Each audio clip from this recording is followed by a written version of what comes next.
रानडे इन्स्टिट्यूटच्या जागेवरनं जे काही गैरसमज झालेले होते त्या संदर्भात उच्च व तंत्र शिक्षण विभागाचा मंत्री म्हणून आज मी रानडे इन्स्टिट्यूटला भेट दिलेली आहे.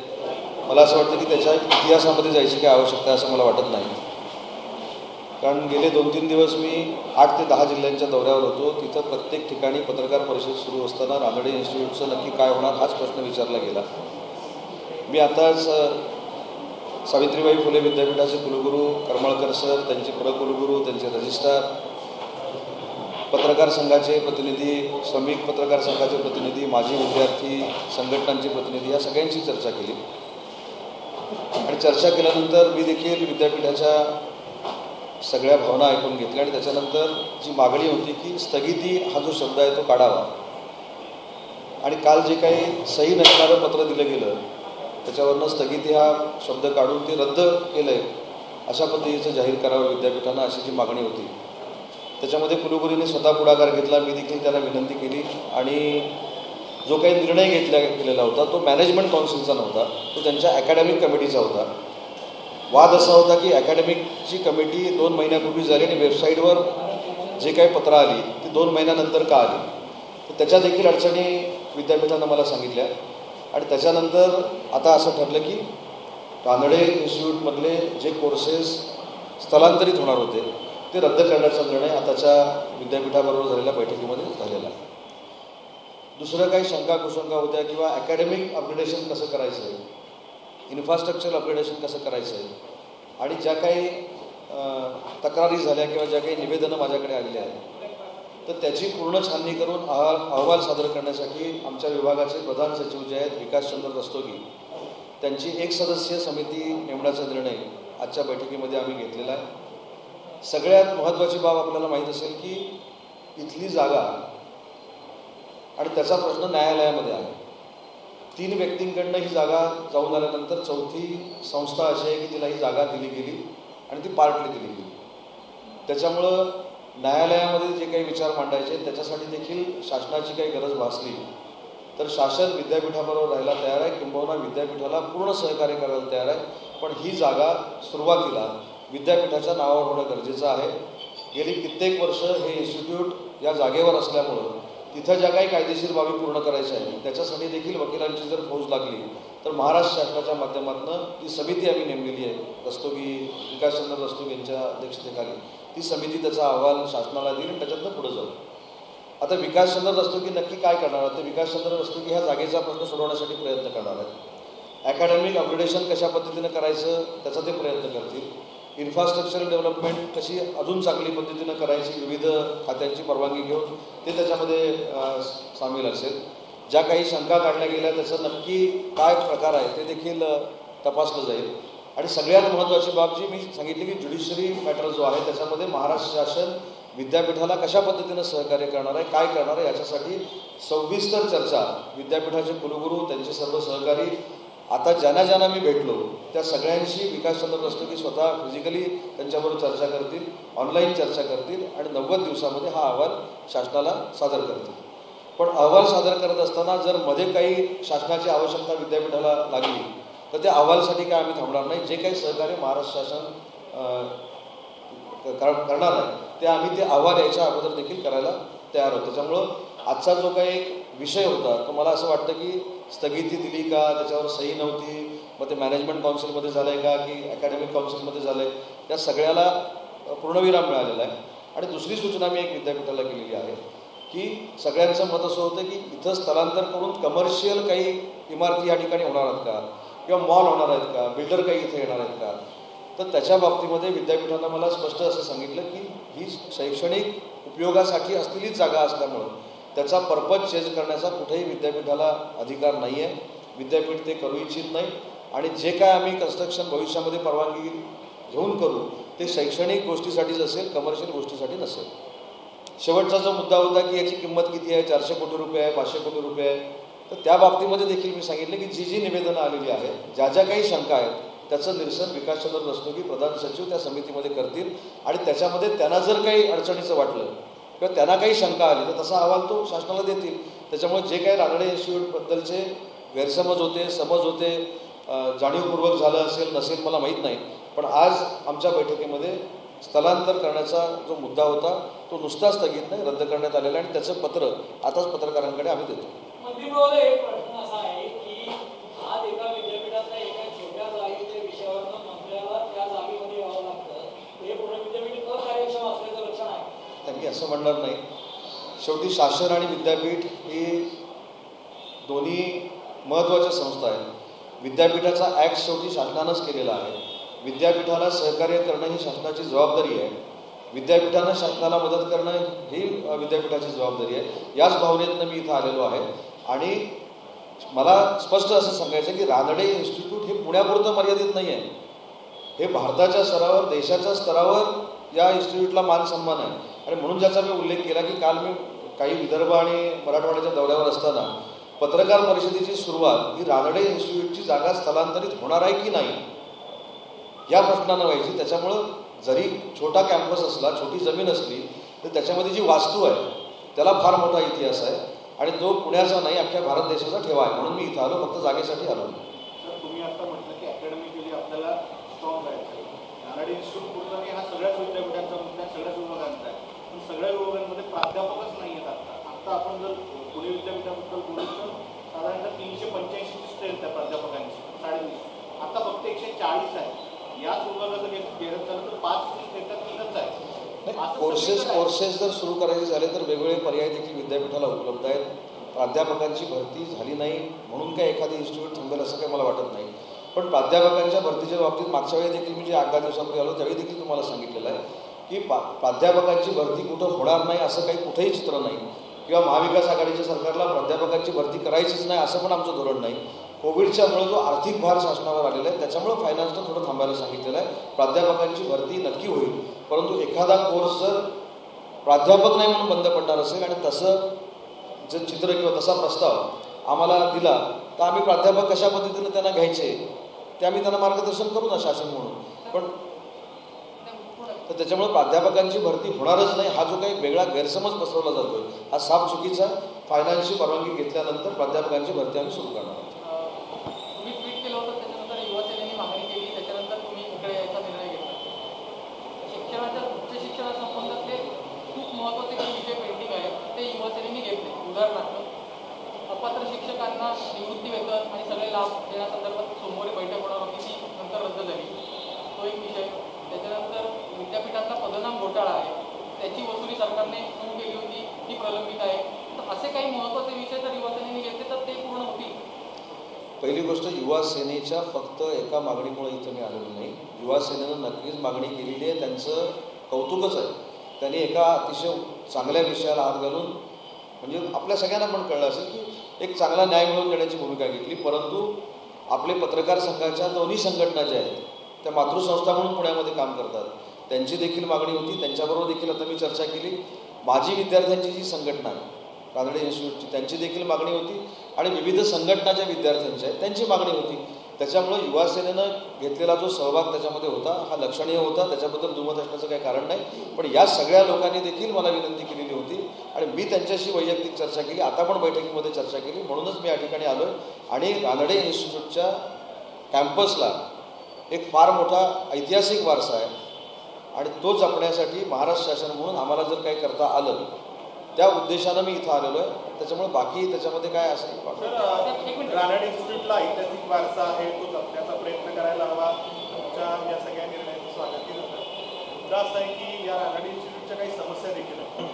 हे कॅमेरा किंवा स्टुडिओ किंवा एडिटिंग ह्या सगळ्या गोष्टींसाठी जो स्टाफ हवा, तिथल्या विद्यार्थ्यांना जे काही पत्रकारितेमध्ये नवनवीन बदल होतात ते नवीन शिकता यावं यासाठीच्या गोष्टी उपलब्ध होत नाही. तर तुमचं पूर्व विषय काय आता बोललं जातं. अकॅडमिक अपग्रेडेशनच्या बाबतीमध्ये देखील नक्की चर्चा झाली. या जागेमध्ये स्टुडिओ जर होत नसेल तर बाजूला जी जागा आहे ती तात्पुरती घेऊन त्या ठिकाणी स्टुडिओ सुरू करावा अशी देखील चर्चा झाली. आणि मगाशी जे म्हटलं की प्राध्यापकांची परमनंट कदाचित भरती झाली नसेल ती होणार आहे, पण त्याच्यासाठी त्यांनी शासनाकडे जर एखादा प्रस्ताव पाठवला विद्यापीठाने की आम्हाला विद्यापीठाच्या खर्चातनं असं असं करायचं आणि इन्स्टिट्यूट सुरू करायचं आहे, तर आमचं नकार असताना आम्ही त्याला तातडीनं परवानगी देऊ. पण बिल्डिंगचं कन्स्ट्रक्शन होत असताना, जागेचा सुशोभीकरणाचा विषय होत असताना अकॅडमिक देखील अपग्रेडेशन व्हावं ही देखील चर्चा मगाशी आमच्या बैठकीमध्ये झाली. 26 दिवसापासून प्राध्यापक उपोषण करतायत. तुम्ही पाठीमागे ज्यावेळी एक संघटना विरोध उपोषण करत होती त्यावेळी 8 दिवसात तुम्ही आले होते. 26 दिवसानंतरही तुम्हाला तिथं जावंसं का वाटलं नाही? हा एक आपल्याला सर कोणीतरी चुकीचा नाही ह्याचा आधी खुलासा करतो. तुमचा कोणीतरी गैरसमज करून दिलेला आहे. ज्या दिवशी त्यांचं निवेदन माझ्याकडे आलं ते माझ्याशी बोलले, माझे PA पण त्याच्यावर आता इथे आहेत, त्यांच्याशी मी डायरेक्ट मिटिंग केलेली आहे. त्यांना मी सांगितलेलं आहे की हे जे उपोषण तुमचं चालू आहे किंवा हे जे आंदोलन चालू आहे हे वावगं आहे असं मी म्हणणार नाही, मी तुमच्यासोबत आहे. परंतु तुम्ही देखील अडचण समजून घेतली पाहिजे की जोपर्यंत फायनान्सची परवानगी मिळत नाही, फायनान्सनं सांगितले थोडे दिवस थांबा, अध्यापकांची भरती महाविकास आघाडीच्या सरकारला करायचं आहे तर मी 100 वेळा सांगितलं आणि त्यांच्याशी देखील मी चर्चा केलेली आहे. त्यांचे प्रतिनिधी महाराष्ट्रात पण मला भेटलेले आहेत. शिक्षक भरती आणि MPSC बद्दल फायनान्स सुद्धा परवानगी देत होतं, प्राध्यापक भरतीबाबतच तुझा भाव का? साहेब असं दुजाभाव कुठेही म्हटलेलं नाही. नाही मी दुजाभाव असं म्हटलेलं नाही आणि तुम्ही म्हणणार पण नाही. ज्यावेळी योग्य वेळ येईल फायनान्सची त्यावेळी ती बैठक होईल आणि ती जी बैठक रद्द झाली मगाशी ज्याचा उल्लेख आपण कोणीतरी केला ती बैठक या आठवड्यामध्ये आम्ही घेणार आहोत. दुसरा प्रश्न असा आहे, शुल्क कपाती संदर्भात तुम्ही निर्णय सांगितला होता, त्यानंतर उच्च शिक्षण संचालनालयाने पत्रही काढली, परंतु आज फर्ग्युसन महाविद्यालयाने शुल्क दुप्पट वाढवलेलं आहे. तुम्ही त्याच्यावर FIR नोंदवा असं सांगितलं तर तुम्ही फर्ग्युसन महाविद्यालयावर FIR करण्याचे आदेश देणार? साहेब एक पहिली गोष्ट अशी आहे की आपण मी सांगितलेल्याचा विपर्यास काहीतरी कदाचित तुमच्याकडनं होतो किंवा तुम्हाला कोणीतरी चुकीचं ब्रीफिंग केलेलं आहे. शुल्क कपात करण्याचा निर्णय मी घेतलेला आहे. माझ्या अखत्यारीमध्ये इंजिनिअरिंग कॉलेज जे येतात त्याची 16,250 रुपये फी आम्ही कमी केलेली आहे. ऐका ना साहेब, आता उत्तर तर ऐका. विद्यापीठाला संलग्नित असलेल्या अनुदानित आणि विनाअनुदानितची सुद्धा कमी करण्याचा निर्णय घेतलेला आहे. आणि फर्ग्युसनचा विषय साहेब आत्ता मला त्या मुली भेटल्या, त्याच्यावर मी आमच्या जॉईंट डायरेक्टरना असं सांगितलं की तातडीनं उद्या फर्ग्युसन कॉलेजमध्ये गेलं पाहिजे आणि अशा पद्धतीनं मुलांवर अन्याय करण्याचा जर प्रकार होत असेल तर जे जॉईंट डायरेक्टरना आणि संचालकांना अधिकार आहे त्याच्यावर कारवाई झाली पाहिजे असं सांगितलं ना आत्ताच. नाही तर रानड्यावरती अंतर्गत मुद्दा असा आहे हे प्रत्येक दुसरी कोणी गेली तर पुन्हा स्थलांतराचं काहीतरी वावड्या होतं.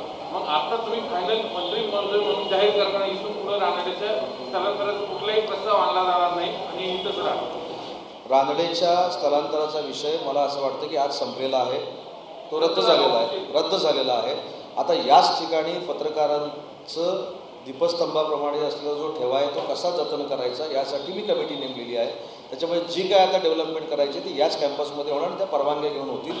फक्त मगाशी जे सांगितलं की या सगळ्या डेव्हलपमेंट करत असताना तांत्रिक जी अडचण आहे ती म्हणजे हे प्रकरण न्यायप्रविष्ट आहे, त्यामुळे तिथनं पहिला न्याय मिळवून घेतला पाहिजे, त्याच्यानंतरच या सगळ्या गोष्टी पुढे जाणार.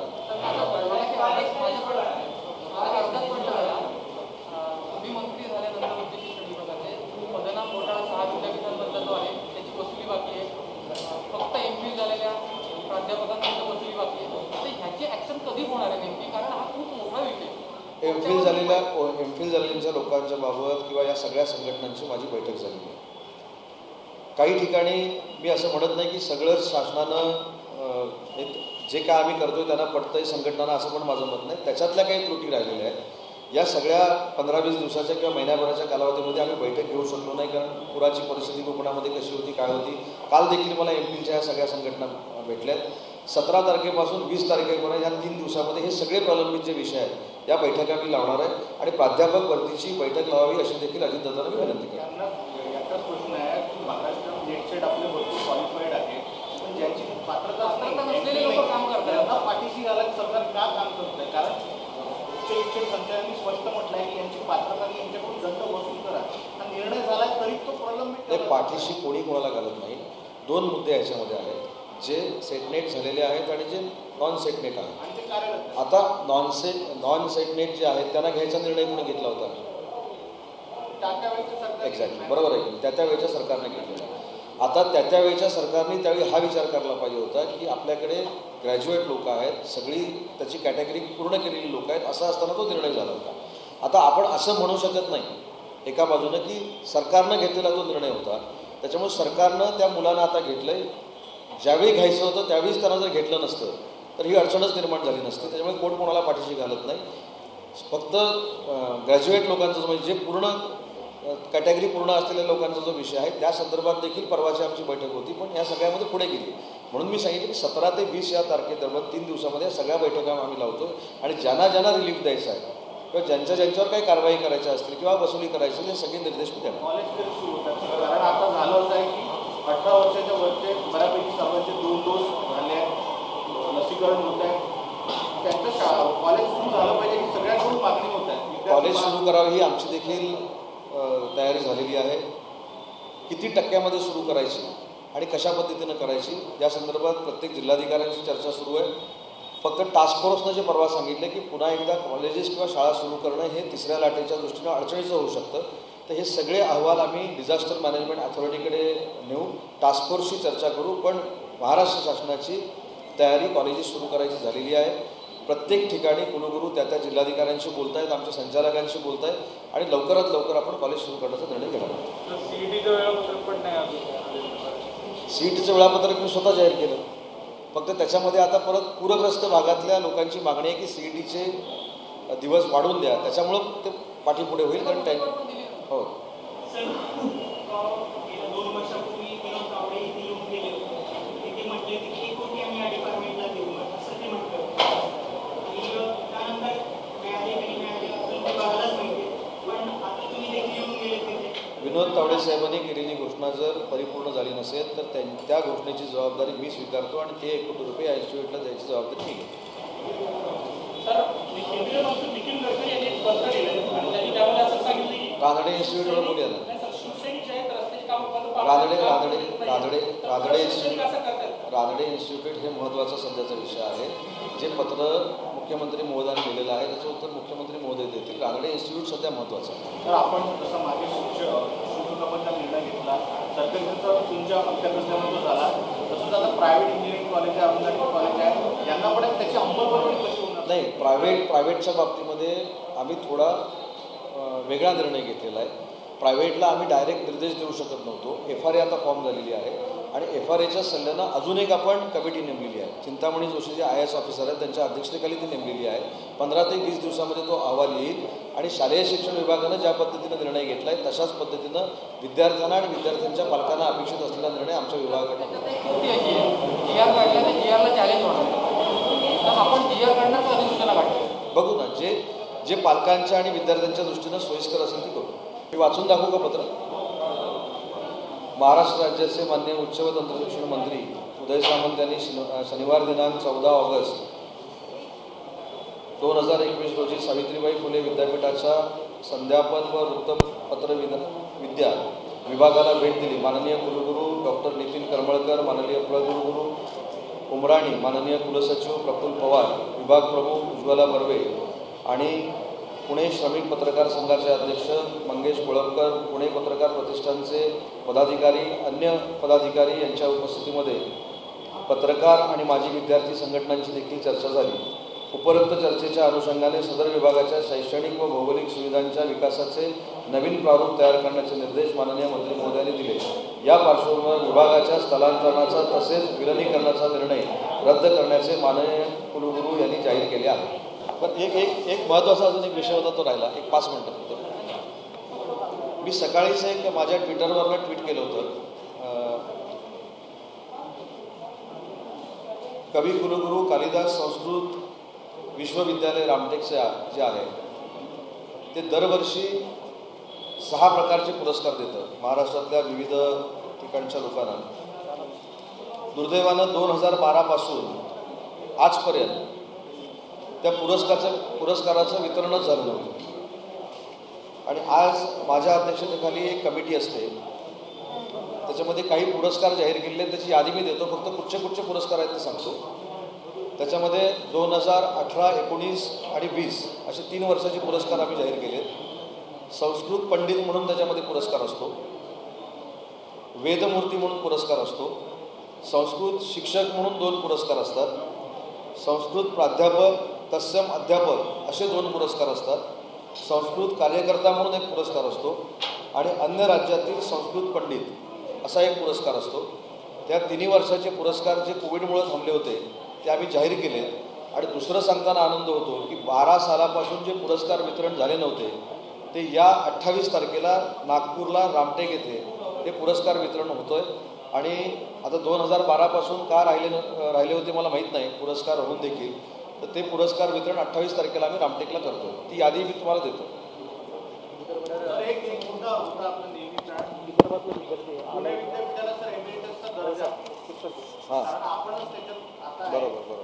नाही काय करलं पाहिजे ही यादी त्याच मी विद्यापीठाचा विभाग यादी देतो. यादी टाईप करून ती फक्त सगळ्यांना सर्क्युलेट. सर पुणे विद्यापीठाचे वारंवार सारखे रोलबॅक करावे लागतात. तुम्ही ते हस्तक्षेप करता कुठेतरी विद्यापीठ प्रशासनाचं हे क्लिअर नाही.